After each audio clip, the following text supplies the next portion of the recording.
নমস্কার বন্ধুরা, আমি অয়ন। আজ আমাদের আলোচনার বিষয় ফ্যাটি লিভারের সমস্যা নিয়ে যত বিভ্রান্তি। যাদের ফ্যাটি লিভার আছে তারা জলখাবারে কী কী খাবার খাওয়া উচিত, আসুন জেনে নেওয়া যাক। নতুন প্রজন্মের জীবনযাপনের ধরন ফ্যাটি লিভার রোগের দাপট বাড়িয়ে চলেছে। এই রোগ এখন আর বিরল নয়। অনিয়মিত জীবনযাপন, অতিরিক্ত প্রক্রিয়াজাত খাবার, কম কায়িক শ্রম, ওজন বৃদ্ধি এবং বিপাকীয় সমস্যার কারণে এই রোগে আক্রান্তের সংখ্যা দিন দিন দ্রুত বাড়ছে। এবার জেনে নেওয়া যাক ফ্যাটি লিভারের রোগীরা কী কী খাবার খেতে পারেন। ১ নম্বর খাবার হলো বাদাম ও বীজ। সন্ধেবেলা খিদের সময় আখরোট, আমন্ড, সূর্যমুখীর বীজ, চিয়া বীজ, তিসির বীজ ইত্যাদি খেতে পারেন নিশ্চিন্তে। এগুলি শরীরের জন্য স্বাস্থ্যকর ফ্যাট, প্রোটিন এবং অ্যান্টি অ্যাক্সিডেন্টের ভালো উৎস। অনেকেই ফ্যাটের ভয়ে এগুলি এড়িয়ে চলেন, কিন্তু এই চর্বি শরীরের জন্য উপকারী এবং পরিমিত পরিমাণে খেলে সামগ্রিক বিপাকক্রিয়া ভালো থাকে এবং শরীরের জন্য উপকারী কোলেস্টেরল বৃদ্ধি করতে সাহায্য করে। ২ নম্বর খাবার হলো পনির। ডাক্তারদের মতে পনির দিয়ে তৈরি সাধারণ চিজ স্টিকও উপযুক্ত জলখাবার হতে পারে। এগুলিতে প্রোটিন এবং ক্যালসিয়াম থাকে, যা দীর্ঘক্ষণ পেট ভরিয়ে রাখতে সাহায্য করে। তবে অতিরিক্ত প্রক্রিয়াজাত বা অতিরিক্ত নুন মেশানো পণ্য বেছে নেওয়া উচিত নয়।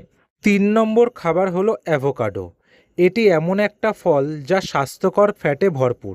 নুন ও গোলমরিচ মিশিয়ে নিলে খেতে আরও বেশি ভালো লাগবে। অ্যাভোকাডোয় ফাইবার এবং অ্যান্টি অ্যাক্সিডেন্টও রয়েছে। এগুলি শরীরের প্রদাহ কমাতে এবং বিপাকীয় স্বাস্থ্যের উন্নতিতে খুব কার্যকারী। ৪ নম্বর খাবার হলো টক দই। নানা রকমের বাদাম ও বীজ মিশিয়ে টক দই খেলে পেট অনেকক্ষণ ভরা থাকে। পাশাপাশি এগুলি ফ্যাটি লিভারের রোগীদের জন্য অত্যন্ত স্বাস্থ্যকর খাবার। প্রোটিনের পাশাপাশি অন্ত্রের উপকারী ব্যাকটেরিয়া প্রোবায়োটিককে পুষ্টির যোগান দিতে পারে, ফলে বিপাকীয় সমস্যা থাকলে মুক্তি পাওয়া যায়। ৫ নম্বর খাবার হলো সবজি। শসা ও গাজরের মতো সবজি ছোট ছোট টুকরো করে খাওয়া যেতে পারে। এগুলিতে ক্যালোরি কম এবং ফাইবার বেশি, ফলে খিদেও মেটে, আবার অতিরিক্ত ক্যালোরিও শরীরে প্রবেশ করে না।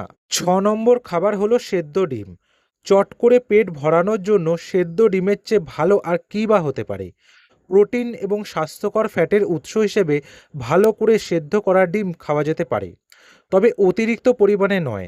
ডাক্তারদের পরামর্শ নিয়ে ডিম সেদ্ধ খেতে হবে। ৭ নম্বর খাবার হলো কাঁচা সোয়াবিন। খোসাসহ কাঁচা সোয়াবিন খাওয়া যেতে পারে। বাজারে না পাওয়া গেলে অনলাইনে অর্ডার করে নেওয়া যায়। এগুলি শুকনো অবস্থায় পাওয়া যায়। অল্প জলে ভাপিয়ে নিয়ে নুন ছড়িয়ে খেতে ভালো লাগে এগুলি। এতে ফাইবার ও প্রোটিন রয়েছে ভরপুর।